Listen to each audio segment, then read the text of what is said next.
Hey guys, it's Mike from Mike and Lebs. Hope you're having a great Thursday night, about to roll into the weekend. It's been a minute since we dropped a podcast. Lots to talk about. We got first leg of all the Champions League fixtures, League Cup final, woo, and a little bit of change in the top four of the Premier League. What's going on tonight, Caleb? How are you, brother? Man, I am so good. It is awesome to be here tonight, and to be honest with you, it is an absolute honor to be here tonight with our guest. Literally been looking forward to having him on the podcast since we started talking about it, so this is really exciting. Yeah, we've got Russell Franks on here, our organic chemistry teacher. You and I met in his class. What's going on, Franks? How are you, man? Hey guys, I'm doing all right. Just been looking forward to this. So it's been a long week, and this is kind of a nice way to wrap it up and have a little fun. Excellent. Yeah, man, we're gonna have a blast tonight. Yeah, very cool. What are we doing first, Mike? Yeah, usually we roll in with the EPL table. Not much to talk about. We'll give it a couple more weeks. We'll kind of change up our predictions. Big thing, Chelsea is out of the top four. Tottenham in. They're 2 points up on Chelsea. We'll kind of watch over that. Relegation zone hasn't changed much, so I'm not interested. Yeah. League Cup final, Mickey Mouse Cup final. I don't care, whatever it was. Arsenal didn't show up. Wembley pitch. Yeah. It was pitiful. 75th minute. City are 3-0 up. I don't see any fight in Arsenal. City are still playing harder at that point. What's your take on it, guys? I want to hear. Yeah, so I'll start off real quick. So basically, like I said this on air, I just honestly don't understand why this Mickey Mouse Cup, Carabao Cup, whatever you want to call it, they change the name every single year. I think it was the Capital One Cup last year. And I know City have made a good run in this competition. We've actually won it 3 out of the last 4 years. So it's kind of one of those competitions that we tend to be kind of good at. And it did feel good to get that trophy. So I definitely enjoyed it. But just overall, I don't find it as valuable as the other 3 competitions that English teams are eligible for. So the only thing I have to say about it in general is just it was good to win it. I wasn't surprised that we won it. I don't think anybody was surprised. I think the only surprising thing was how poorly Arsenal played and the overall lack of effort that they showed. But then, again, maybe that's just where Arsenal are at. Today, City played Arsenal again and beat them 3-0 again, just as easily today. Maybe not quite as easily today as we did over the weekend, but still, overall, just kind of an easy victory. So I just think this is where Arsenal are at as a club at the moment. But Russell, what do you think about the EFL Carabao Capital One Mickey Mouse Cup? Do you have any thoughts on it? Money. Yeah. It's all about money. Yeah. Yeah, I also, from what I've seen, with Arsenal, when I was looking at the highlights of the game this weekend, they weren't putting out anything, and just mired in mediocrity. Russell, did you see anything about Jack Wilshere and his statements after the game or any of that stuff or his performance during the game? Because that was kind of a big talking point. No, I don't. I haven't seen none of that. Gotcha. Well, he came out after the game, and it's the last thing I'll say bashing on Arsenal, because I'm sick of everybody's bashing on them. I think we all get it. They're a club that's really fallen down. But Jack Wilshere was kind of the epitome of where Arsenal were at. He came out after the game and made a very long Instagram post basically stating in many, many misspelled words that he felt like the refs had gone against them. He felt like the goals should not have been allowed, that the first goal was a foul, the second goal was offsides, and that there should have been a penalty given in their favor, that he felt hard done by, and that, on to the next one type thing instead of taking any responsibility. And I know Gary Neville and a lot of English pundits, including people on Twitter, for whatever that's worth, have kind of destroyed him for that after the game. But anyway, I just think that's kind of a statement with where the club is right now. They don't take responsibility for what's going on, and I think they need to in order for anything to change. So anyway, that's all I have to say about that. I'm done bashing on Arsenal. It will be interesting how this season turns out. Wenger with his legacy. We'll drop that in for a later pod, kind of see how Europa League goes. But at this point, I don't see any way of them making the top 4. But anyways, later date. Yeah. Okay, cool. Enough about EPL. Boring. We talk about that enough. Yeah. Let's get into La Liga. And I'm dying to hear what Russell has to say about this. So, I've my point of view from watching La Liga, Madrid getting back into the mix, winning 3 out of 4 of the last Champions League finals, and I'm like, is there going to be this power switch here? But this year doesn't look like that. Barca's up 16, 15 points in the league table. With Madrid and my perception of their dominance over the past maybe 3 or 4 years, what do you feel like has caused that shift? Or am I looking at it the wrong way, Franks? Well, there's a number of things. Madrid seem to be having a bad season. I think they kind of got off to a rough start, and they've picked up from that and played better later. Then they go and they drop this game to Girona this weekend, or to Espanyol, and now I think that probably is going to make it very difficult for them to get back into the thick of the league race. I think now the race is going to be between Atleti and Barca, and that's coming up on I think Sunday, and that's going to be a heck of a match. And with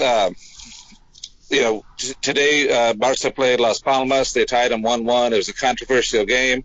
When I saw that Mateo Laos was the referee, I kind of cringed for a minute, and there was a bunch of controversy in the game. There was a handball by the Las Palmas goalie that wasn't called outside of the box. There was a penalty that was awarded for Las Palmas that they equalized on. Nobody seems to know why. He gave a penalty, but he gave it, and they converted it, so they equalized on that. And it was a strange midweek game. That was played at Las Palmas, and that is a long road game, and I put road in quotes because, of course, they have to fly to get there. But it's a long flight from Barcelona to Las Palmas in the Canary Islands, and it's not like going down the coast to Valencia or Sevilla or someplace like that. And so it's kind of a tough midweek game. Last time I checked the table, for Champions League, you got Barca, Atletico, Real Madrid, and I think Valencia in Champions, and then Sevilla and Villarreal in Europa, and Eibar, I think, is knocking on the door for Europa. Could contend for it later on in the season. Down in the drop zone, you got Malaga with 13 points. I think they're a shoe-in for a drop. Las Palmas is there. I think Levante or somebody are in the drop zone. There's, I think, 4 teams down there where there might be a playoff for that last chance for survival at the end of the season. But the middle of the table, Bilbao's in the middle of the table, Espanyol's in the middle of the table. This weekend, Atletico Madrid played Sevilla and pretty much tore them apart. They won 5-2. The score wasn't as close as as it looked on the score sheet. The 2 goals that Sevilla scored were in garbage time at the end of the game. Sevilla made some bad defensive errors, with some bad passes in the goal box, and you make those kind of passes around Diego Costa, he's going to make you pay. And I think we all are of the same opinion about Diego Costa, but you screw up like that, you bet. He's going to make you pay for it, and that's exactly what happened. And he's a trained killer. He's an absolute trained killer. Oh yeah, and and Antoine Griezmann has been on fire. He scored 7 goals in 2 games. He had a hat trick Sunday and a poker yesterday.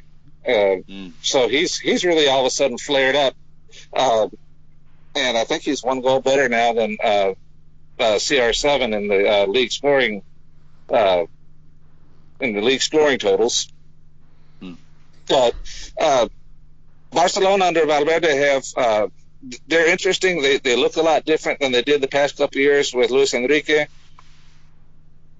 Whether people like that style of ball or whatever, it seems to be getting the job done.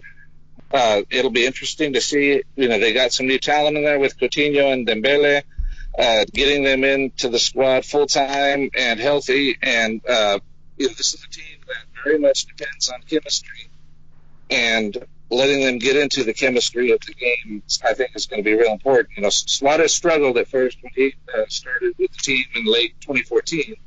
but he got into the chemistry and the flow of things, and has meshed very, very nicely. So there's some hope that there's going to be some growing pains and all of that with the ability to see him.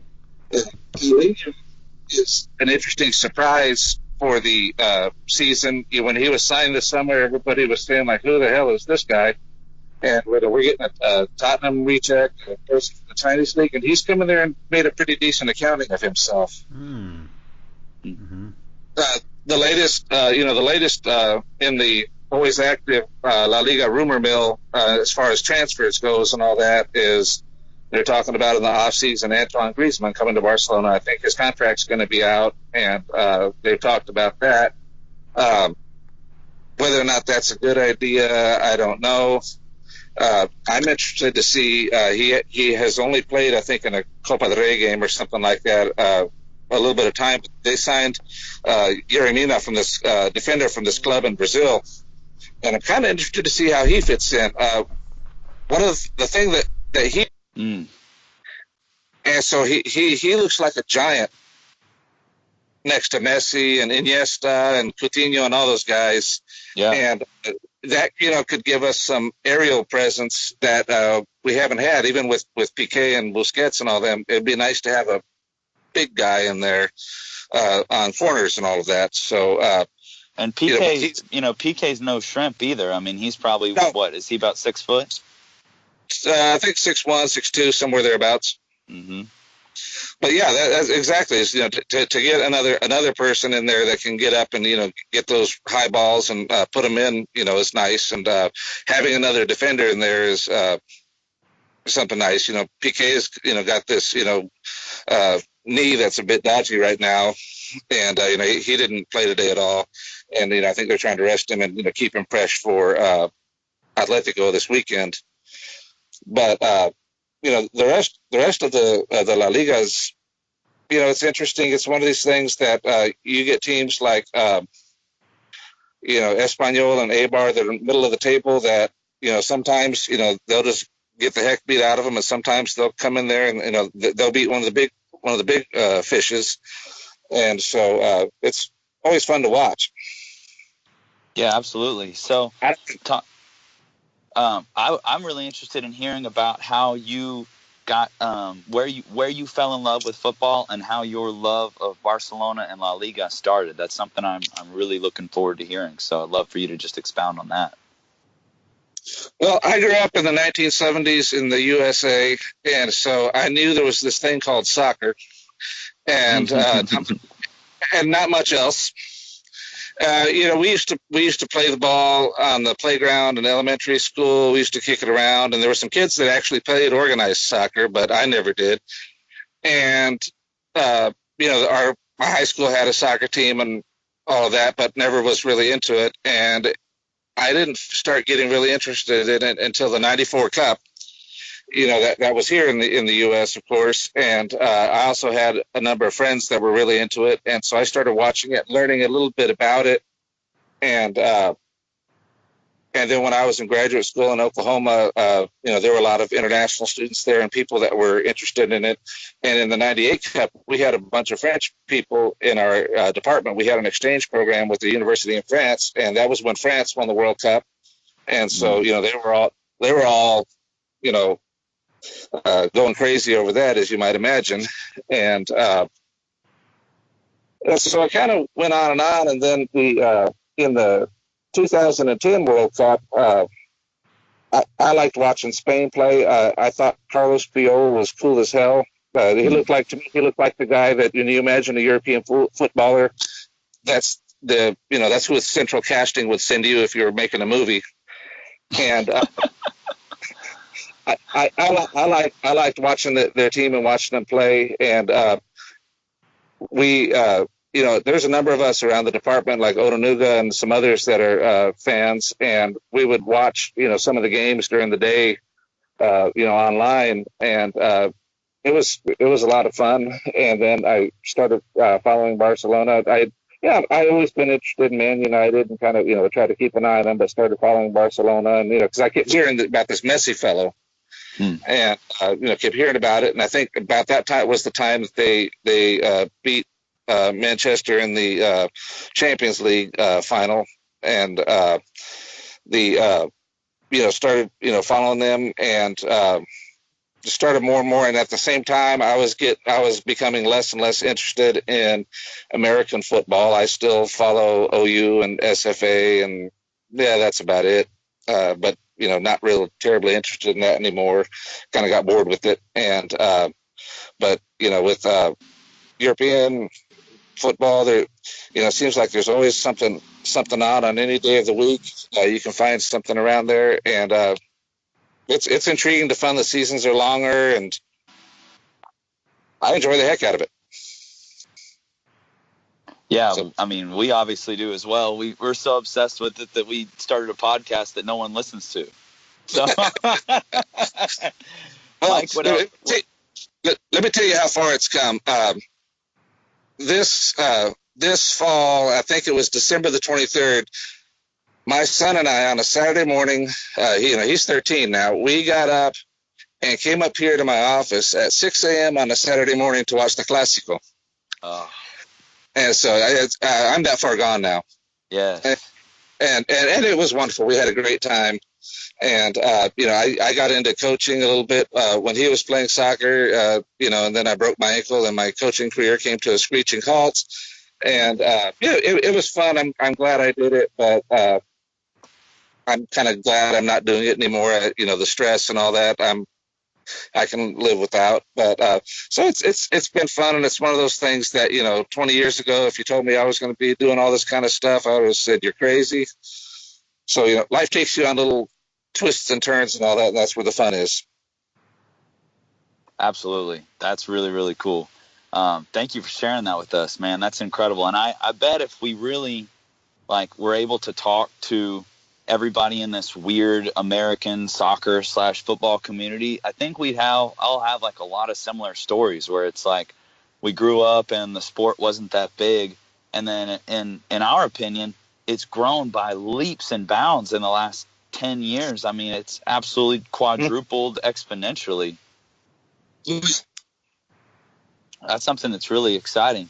Mike, what are your thoughts on this, man? Mike, you there, bud? Uh-oh. Hope we didn't lose him. Mike, you there, bud? All right, well, we'll just keep going.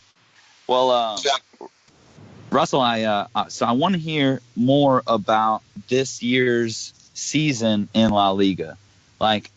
Can you give us any reasons why Real Madrid have dropped off so far? I mean, what's the point gap between them and Barca right now? It's 15, 16 points? 15. It's 15 as of today. One thing is that they don't seem to be playing with the hunger and the urgency that they played with in last season. Last season, they were on a mission. Yeah. And that doesn't seem to be there. They, curiously have been pretty quiet in the transfer market in the summer and this past winter. Very little action, very little movement in the transfer market. I mean, they do have a team with a lot of good players, so it's not like they're needing that. But, you should always be looking to improve. There's always room for improvement, no matter who you are. I think also this season, because I was going back and I was thinking about this very thing. But if you recall, at the beginning of the season, they started out with Ronaldo serving 15 down for that little shot he gave to the referee back in the Super Cup game where they beat the heck out of Barcelona. He gave him a second yellow for taking off his jersey and scored. He gave him a shove in the back, and the league gave him a 5-game ban. So they didn't have Ronaldo. And then also early in the season, you had Marcelo and Ramos missing also because of boneheaded red cards. And those guys are kind of the leaders and the heart and soul of that team. And I think it made a difference. Yeah. Yeah. Okay, you're back. Glad you're back. Hot dog. All right. Well, Franks was in the middle of explaining Real Madrid's epic collapse this year in the league. Anyway, please continue. Some other things. I think also their back line has seemed very dodgy. I think they miss Pepe a lot more than they thought they would. Pepe is one of those guys that I kind of grew to have respect for him. He's a hell of a football player. He's got really, really good fundamental skills. He's almost somebody like Dennis Rodman. When you look past all the nonsense, he's really a really, really good player. But he also, has a long history of boneheadedness that seems to kind of have chilled out the last few years and was kind of a steady, calming presence on that back line because, Sergio Ramos certainly hasn't stopped his boneheadedness. Now he's the record holder in La Liga for both red as well as yellow cards. And, good goals, for him. Goals, man. You got to have goals. That's amazing. But Pepe's contract was out, and they let him go to, I think, Besiktas or somebody like that in Turkey. And I think they missed him more than they thought they were going to. Also, I think around Madrid in the grocery stores where they sell the milk on the milk cartons, you will see the picture of Karim Benzema. Yes. Have you seen fired. This? Yeah, what happened to him? Because he has had a big drop off from that year, and it was 13-14 where they won the Decima and all of that. He has been fairly quiet. I mean, Ronaldo gave up a freaking penalty to help him boost his confidence and all that, and that's the first time anybody's ever heard of CR7 ever ceding a penalty to anybody. Yeah.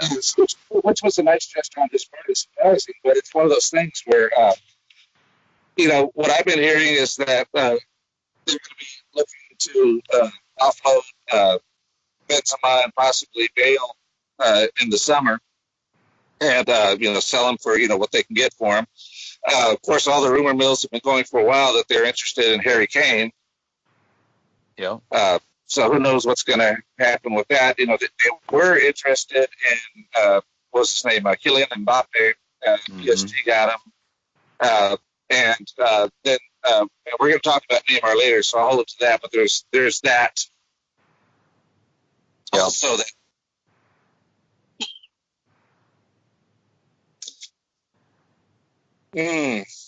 That's I've thought a lot about that too. I would not be surprised if he got sacked at the end of the season. I would not be surprised if he didn't get sacked, if he didn't say, throw up his hands and say no mas. That is one of the highest pressure jobs in the sporting world. And, you take it on all sides, from the players, the fans, the media, the club administration, the sponsors. And, this is not a job, for the faint of heart. And Zidane's certainly not for the faint of heart. But after 2 or 3 years of in the jaws of that machine, he might decide that, I need to, take some time off. His probably his blood pressure and all that will thank him if he decides to do that.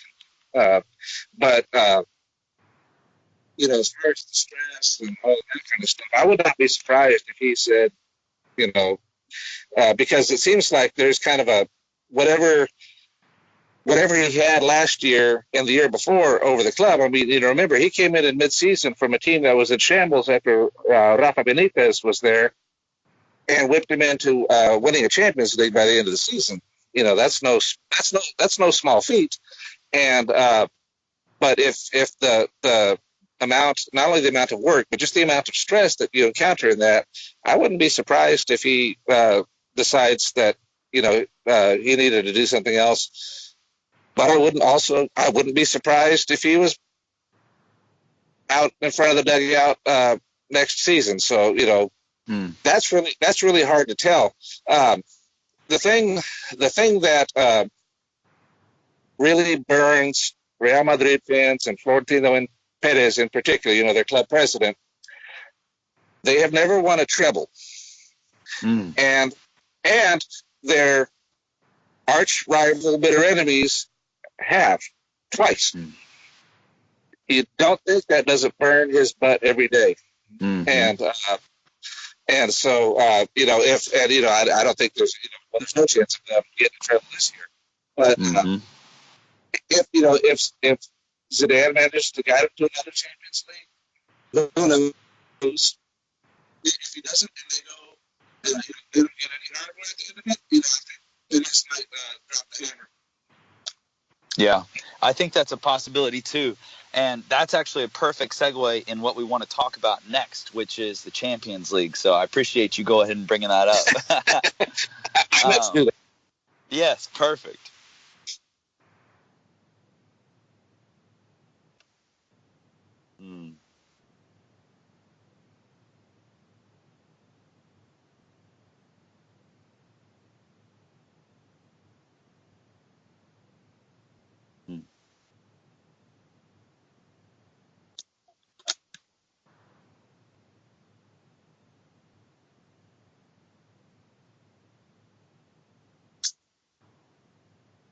Okay.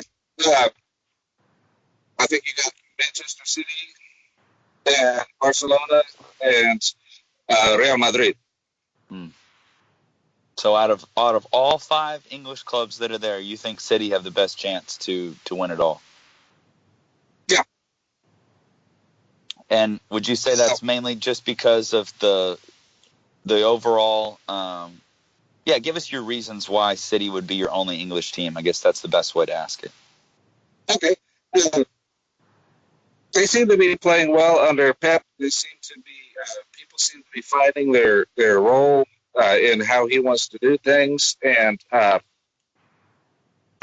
could see them in the final this year. Against whom is another question, but they seem to be doing well. But that being said, it's not inconceivable that Tottenham could make it up into the quarters or even to the semis or to the final. I think Chelsea and Man U are long shots. I don't see them. Yeah. So that's my take. Good. I'm with you, and obviously as a City fan, of course that's something that I want. I will go ahead and just put this out there that as a City fan, I have inherited the natural Manchester City pessimism because I tell you what, our loss to Wigan in the FA Cup here recently was the most Manchester City thing of all Manchester City things. Like we are literally so good that we have our goal differential is 3 higher than Manchester United's total points. Let that sink in. That's how good we are this year. And yet we go out of the FA Cup, which is a trophy that we desperately wanted this year, way more than we wanted this EFL Cup that we got. We wanted that FA Cup. I wanted it. I wanted it bad. And I thought we had it. I'm like, when we got Wigan in the draw, I was like, oh, and I a lot of people like to jump on City fans for being plastics or being bandwagon fans.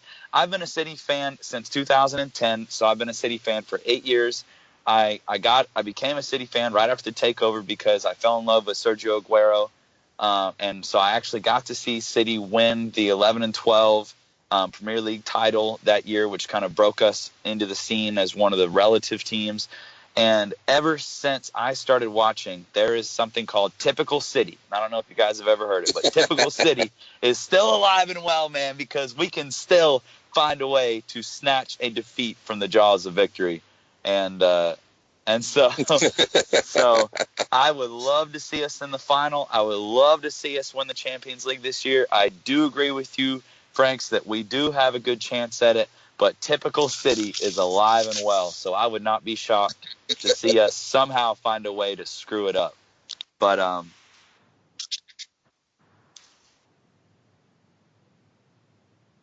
yeah, I'd love to see that. I've been a Red Sox fan since the early '80s, so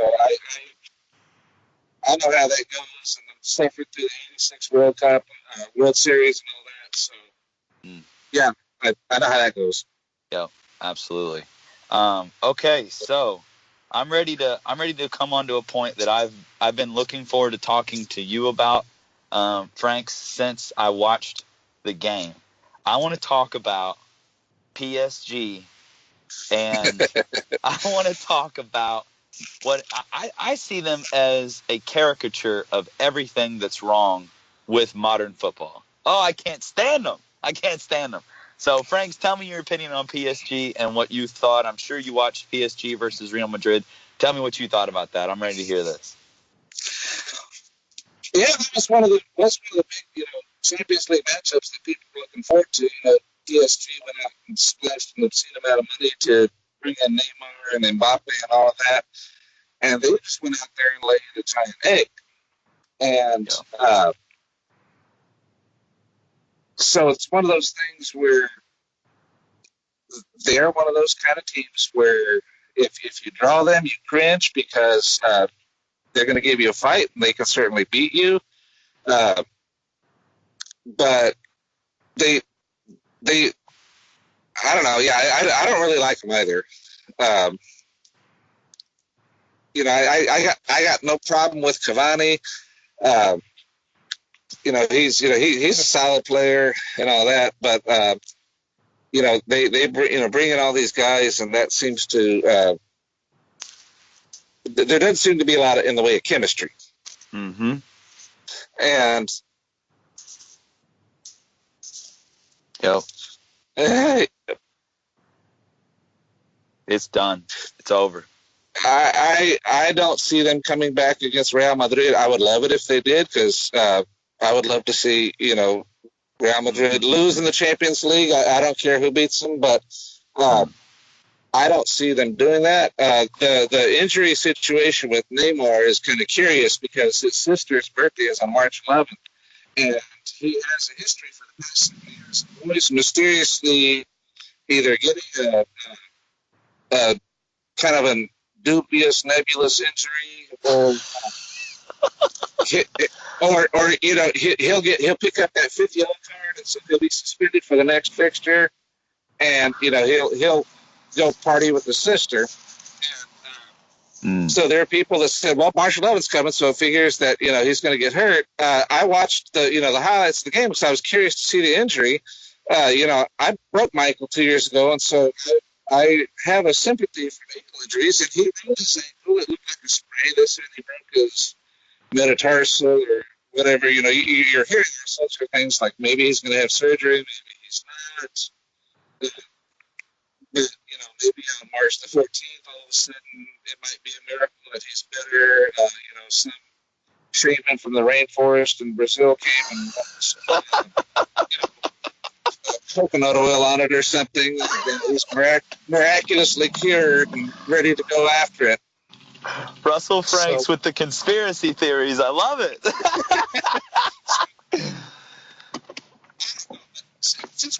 Since you guys want to talk about Neymar, we're on the topic of Neymar. I'll talk about Neymar. Neymar's been with me for a few years.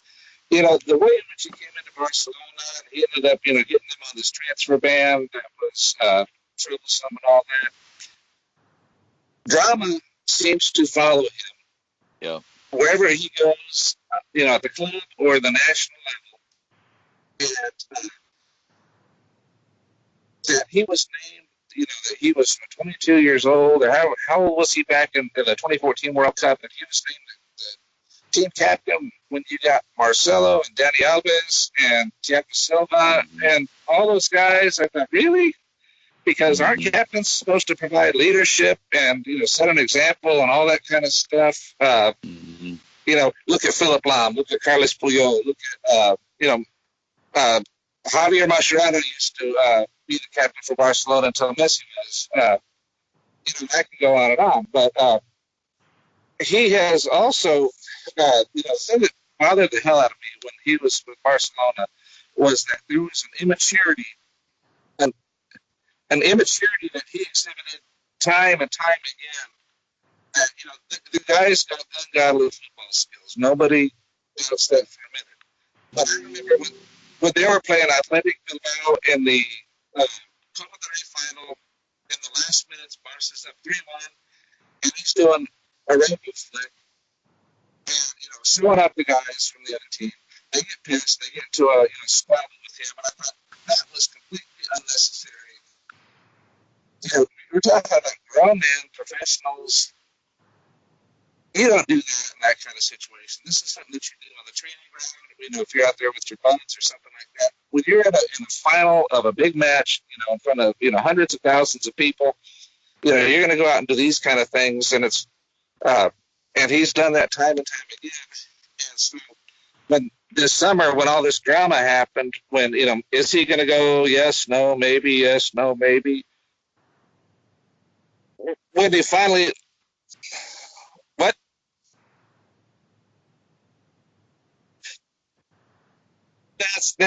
That's what he says. And,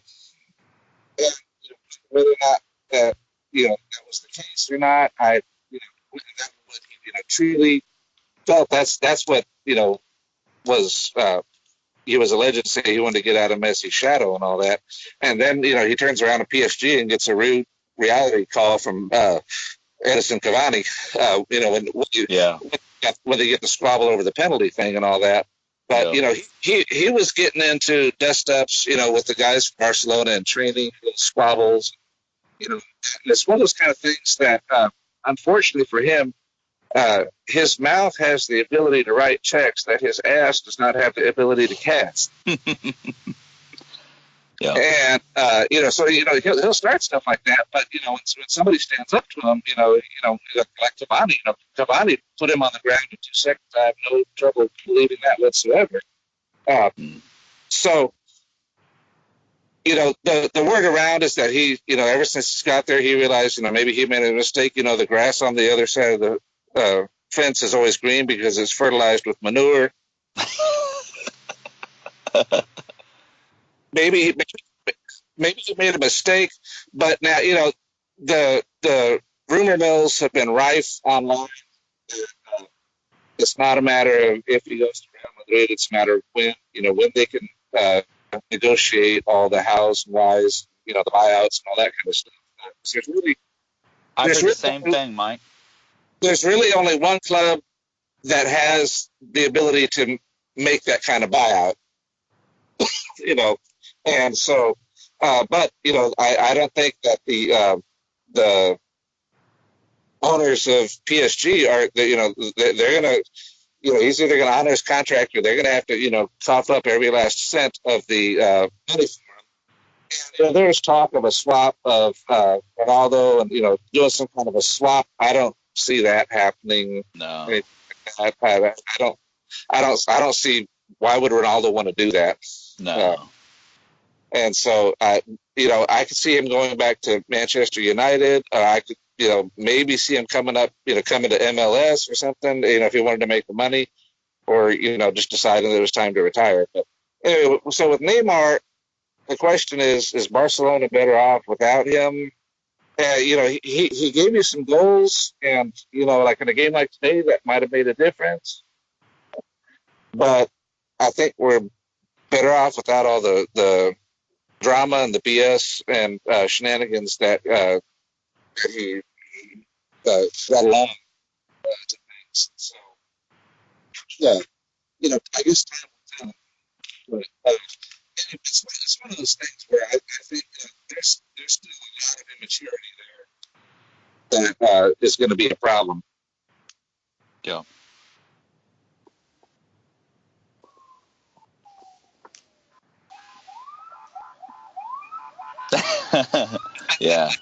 Yeah, that's the truth. Speaking of Messi, Franks, I'm sure you probably saw it. Just another world-class free kick goal from Leo the God Messi today. Yes, that was a heck of a goal. That was the only. But he does. Did you see the one this weekend against Girona? I did not. It was a counter. That's the first time that he timed the wall. The wall jumped up, he shot it under and put it in. It's the first time I've seen him do that. Say that again. So I'm sorry, I didn't hear. Was it from a corner? No. Is that what you said? No, it was a free kick, and he timed it so when the wall jumped, he shot it under the wall, and it was a grounder. Yeah, and I love that. And it went.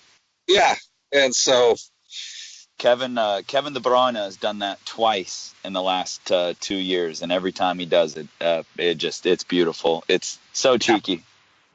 Yeah. Oh. Your loss is Frank's gain, huh? Yeah. Talk about Coutinho. Are you happy with his addition to the team? What do you think he's brought?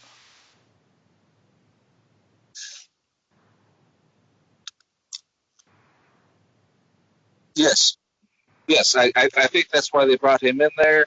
And Iniesta, who knows how long he's got left. I've heard a while back that he was going to play in the cup this summer, and then whatever happens in the cup with Spain afterward, he was going to ride off into the sunset for a club and country. I wouldn't be surprised if he did that. I think he's 34 now, and he had a lot of injuries, things like that, and he can do that with his head held high.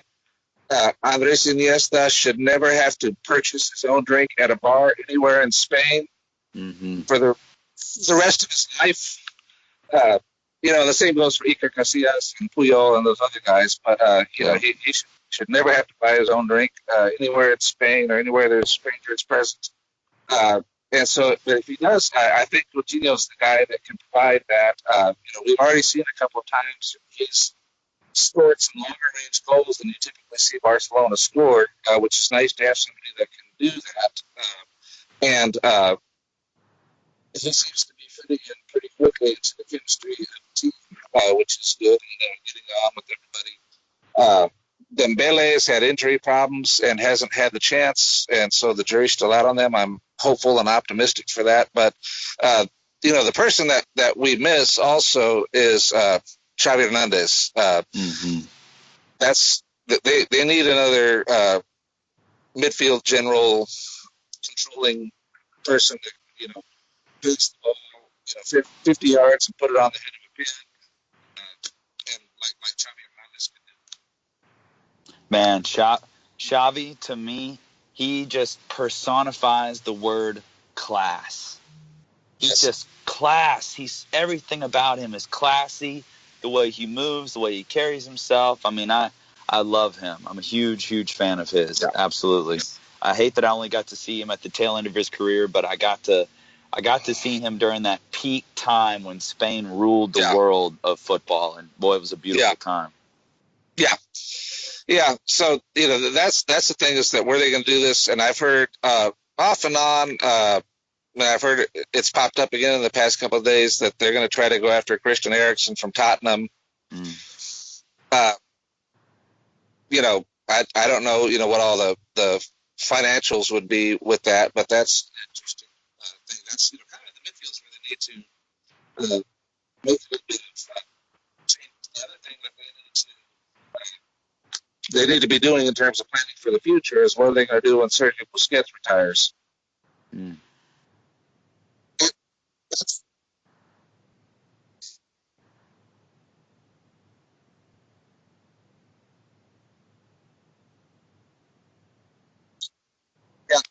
It's things that he does stuff that doesn't make it onto the score sheet, but the position he plays in Spain is called the pivote, which is the pivot, and that is kind of the hub. He's the first one out for the build-up, and it's important that he come back and cover and act as a third center back, and the guys, it's subtle, not flashy or anything like that, but he's just solid and can pass and put the ball spot on perfect. And so if he's having a good game, Barcelona is usually having a good game. His signature move is so I people that listen to this know that I like to pretend that I actually know how to play football, and so I go out and all summer, me and one of my best buddies, Dalton Miller, shout out Dalton Miller, hope you're listening. We lived together in Kansas City, Missouri. We're both going through optometry school, and we lived about a mile and a half away from a regular American football field that was just like a park. And we would go out and just kick the ball around for a couple hours at a time after work. And Dalton never was. He didn't grow up playing football. You know, he grew up playing baseball and American football. And when I showed him Sergio Busquets' signature move, where you take the ball on your right or your left-hand side, and with one foot you roll it back, over, and then again forward. I mean, that he was hooked. He was like, "What? Like, that's incredible!" And Busquets does that with an ease and a flair and a quickness it's his signature move, and it's unbelievable. Nobody will ever do it the same as him. Busquets pullback. Yep. Yes. Exactly what you're talking about. Yeah. Unbelievable. He's so talented.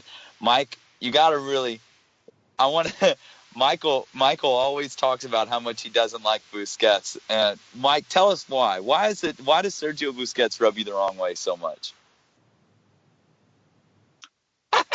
Let's go. Let's hear it. Hot take. Come on, baby.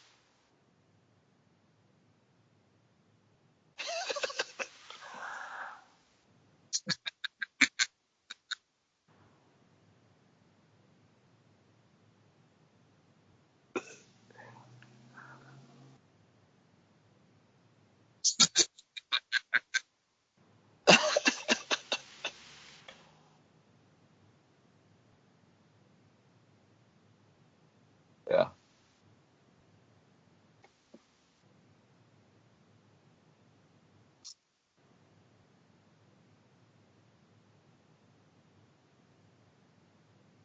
No.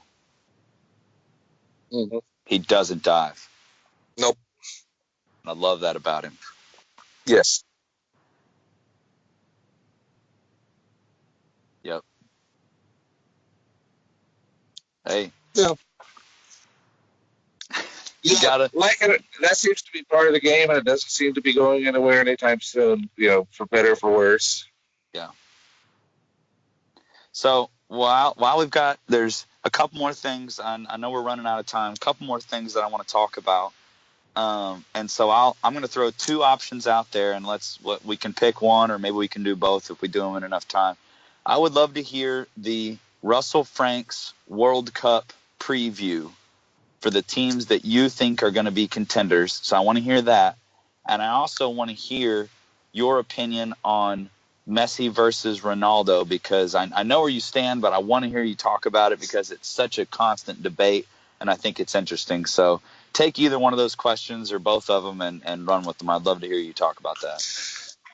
Okay. World Cup, I don't have any shocking predictions or anything like that. Germany's going to be a factor until somebody knocks them out, or if anybody knocks them out. I'm curious to see how Spain does. They had a bad 2014 World Cup, and maybe they can atone for that. Argentina certainly have an axe to grind. Messi's has a gigantic axe to grind with that. Brazil also, has to recoup some face after the Milan ISO. But some other teams, I think there's going to be a lot of the usual suspects. I think what's interesting to see is those teams that, for example, in the 2014 World Cup, Costa Rica was one of the last teams predicted, and they made some noise. Who's going to do that this time? Yeah. Somebody I'm counting on is France. I think France is going to be up there. Go ahead, talk about France. No, France could be up there. They're going to have to do a heck of a lot better than they did in the Euro final against Portugal. They need to put Paul Pogba in a position where he's able to utilize his many skills and not have him in the back like he was in that game. But France can make some noise. They could be a team that make it to the octavos or cuartos in the World Cup. So, as far as the Messi versus Ronaldo thing, I obviously fall on the Messi side of that argument very much. Ronaldo is a very good player, and if Messi weren't around, he would certainly be the top player of his generation. But since Messi is around, I think Messi takes that. As far as Ronaldo's got, he's got the body that looks like it was sculpted out of marble, and it was the body of a Greek god or something like that. He's got all the physical talent in the world. I don't particularly like him because I think he's arrogant, and I think he's sometimes he acts like a jackass, and is very has an ego the size of a small country. I like Messi because he's a tame player. He's not a lot of flash and all that. He just goes and gets it done. He'll do whatever it has to do. Argentina literally would not be in this World Cup if it wasn't for Messi. One of the things I saw back when it was when there was this doubt as to whether or not Argentina was going to qualify, they said that do they owe Messi a World Cup? I said no, they don't owe Messi a damn thing. He and the team need to go earn the title. If they're gonna win the cup, they need to earn the damn thing. That's preposterous. That it's not a lifetime achievement award. Mm-hmm. And so the question is not will Messi play well. How is Messi going to do in the World Cup? It's how are the other 10 Argentinian players going to do? Are they going to show up? Mm-hmm. Because that's in the past season in terms of international play. A lot of the guys, for a lot of the games, were sitting there, standing there, with their thumbs, where let Messi do all the work, wait for Messi to make one of his miracles happen, and they're not making the runs, they're not making themselves available, they're not making the decoys to distract defenders and draw defenders and do all those things that the guys do at Barcelona that help to make it able for Messi to do all of the wonderful things that he's done. Part of that is because he's played with those guys for years and years and years, and they know what each other are going to do. A minute before they do it. But some of these guys on the national team, he's played with for a long time now, and but if they're going to win, they need to have somebody like Higuain. Kun Agüero needs to show up. Di Maria needs to show up.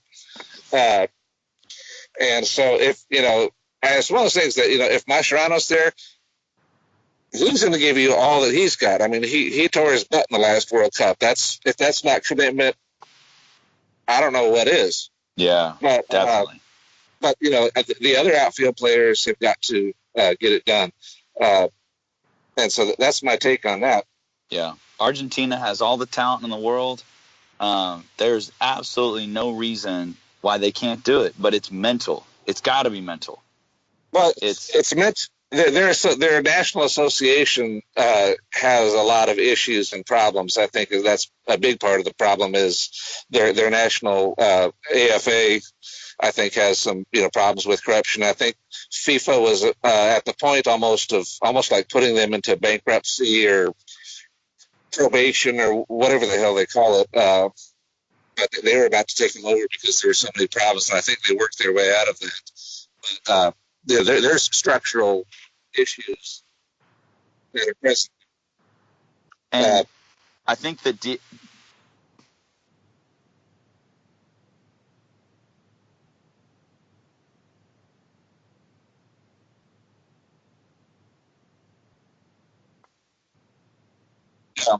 Yeah. And Diego Maradona's got to take some of the blame for this because that old boy just sits back there on his laurels and talks about how he's the greatest player of all time and heaps pressure on and just talks crap, and he adds to the problem, in my opinion. Yeah. Was an excellent player. Nobody has one of the greatest of all time. He's up there with Pele. Messi's probably up there in that same thing with Pele and Maradona and Cruz. Maradona needs to basically STFU. Yeah. Yep.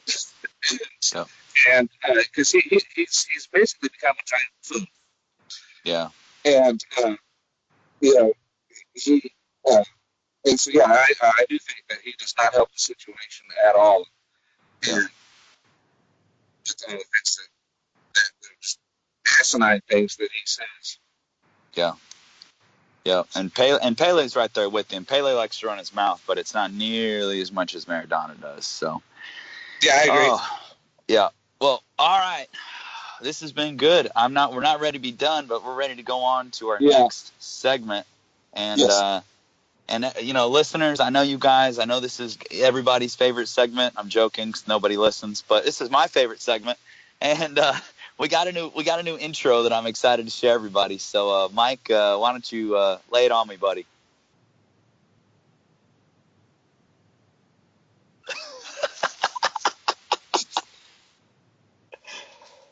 Oh, well, Mike, what I've got for you is in today's joke of a contest between Arsenal and Man City, my boy, Leroy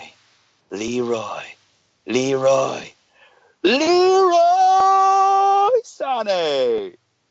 Leroy Sané destroyed Arsenal today. Man of the match, 2 goals, and had the pass that led to one of David Silva's goals. He was over on the left-hand side, and I don't know, if you're not a City follower, you probably don't know about this, but when we lost to Wigan, he started the game, and he got pulled at halftime, and it leaked to the press this week that Pep, when he yanked him, absolutely chewed his butt out in front of everybody in the locker room, saying that he was not committed to the team, he wasn't working hard enough for the team, and he wasn't being a team player, which Sané has definitely been accused and been on the pitch not acting like a team player quite a bit this season when things don't go quite his way.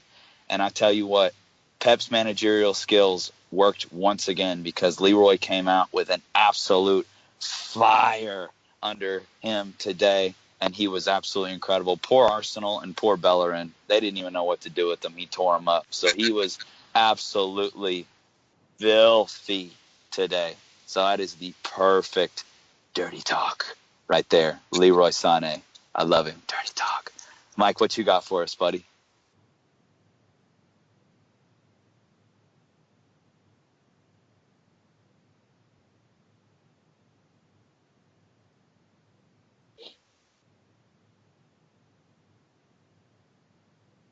Oh.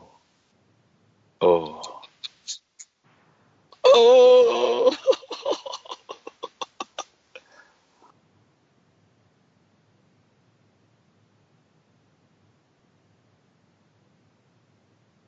Oh. Oh. Oh.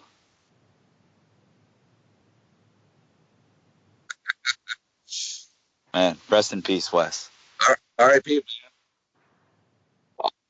That's it. Yeah. I got a couple of things. First of all, I know you guys are always interested in music, and I like music too. And so here's a couple of recommendations. First one is a guy named Peter Rowan. He's a guitar player and does all kinds of rock and bluegrass stuff. Real good. I kind of just got into him indirectly. Worth a listen to. The second one is a band out of Canada called the Navigators. And they play kind of a Irishy, rocky kind of stuff. They have 2 lead singers. They're both baritones. One has a voice you can't describe it. It's a deep kind of raggedy voice, but they're very interesting and very good. Unfortunately, they only got 1 album on Amazon, but the album is really good and worth the download. So that's the Navigators. And the third is you can't go wrong if you're looking for the harder stuff. You can't go wrong in going back to your 70s roots, the roots and the of the hard rock and heavy metal. OG, UFO, Tin Lizzy, things like that. There's a gold mine there. Some good, solid music. Wishbone Ash is another really good one. If you like the people like Judas Priest, Iron Maiden, Metallica, all those guys. That all that stuff was set in motion by bands like Tin Lizzy and Butchie and UFO, and so recommend them a lot. Take that with as much solid sodium chloride as you care to. 1 grain indeed. Beautiful. Thank you so much. So I gotta start my edition of Music Corner off with a little bit of a story.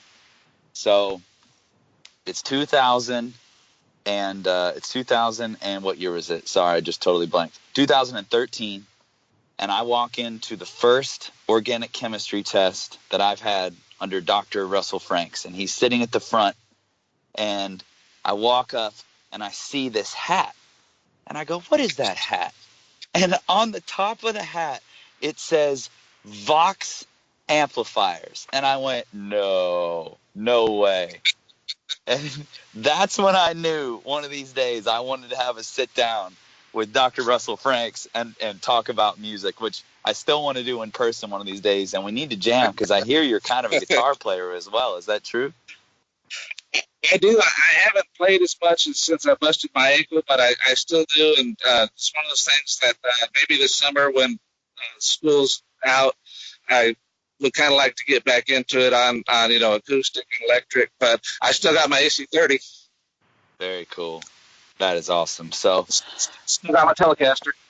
Yeah. Oh, man, that is awesome. So my addition to Music Corner was in an era when the Vox AC30 was king. And you got to go straight to the British Isles where this beautiful sport came from that we love. And my addition to Music Corner, for all those young kids out there that may not know who one of the greatest blues players of all time is, and one guy who made the Vox AC30 very famous, and that's Eric Clapton. Eric Clapton loved playing through an AC30. And he's honestly one of those contenders for greatest guitar players of all time. I think you can easily put him up there with Hendrix. And I always see him, Hendrix, and Jimmy Page from Led Zeppelin. Those are my 3 favorite guitar players of all time. But there you go. That's my addition to Music Corner. Eric Clapton. And I have the Crossroads album. I have like a deluxe edition on quadruple vinyl. I'm a big vinyl guy. And I've got 4 vinyls front and back of Eric Clapton's Crossroads, and it's all live. And I put that on regularly. But love me some Clapton. Mike, what you got for us? Go ahead, Frank. If you don't have it already, get it. You won't be sorry. The Beano album from John Mayall and the Blues Breakers. Okay. That's where Clapton broke in with that Les Paul going through an overdriven Marshall. Mm-hmm. I'm serious. Get it, download it tonight. You'll thank me later. It's got some wonderful tones. Sorry, I didn't mean to cut in there, but no, you're good. Tell me again the name so I can look it up. You said Beano? The album's called the Beano album by John Mayall and the Blues Breakers. Okay. I'll check it out. Yep. Very cool. Mike, what you got for us, brother?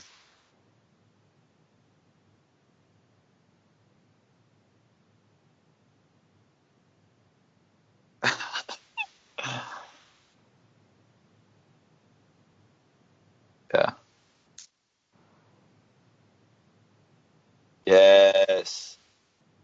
Yes. Right. My wife and I wedding song, All of My Days. That was our first dance song. Dude, beautiful. That's awesome. We got to do this again. We got to do it again. Yes. Definitely. I'm up for it sometime. You guys know how to reach me, and so I don't have much of a life, so I'm usually down for something like that sometime.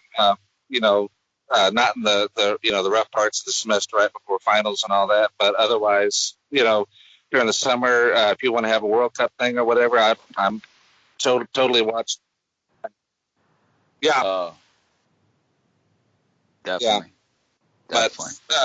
But one thing that we before we before we finish that, I want to say is that I want you guys to know how proud I am of you. You guys have come in and you took my class 4 years ago now, and you guys are going out there and doing good things for yourself. And it always makes me happy when I hear from former students that have gone off and they're doing something, whether they're being doctors or optometrists or whatever it is. I always like that. It reminds me why we're in this profession. And so keep up the good work, guys. And on Facebook when you graduate, post a picture, in your graduation get up. And I actually have a folder where I save those things for whatever it's worth. But I'm proud of you guys. So just keep working at it, and that's what I've got. So. Man, thank you so much. That means a ton. We really appreciate that.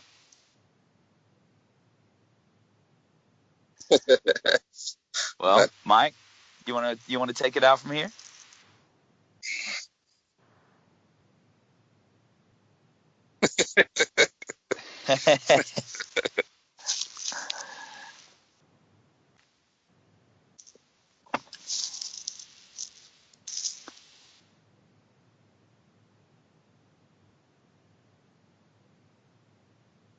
Yep.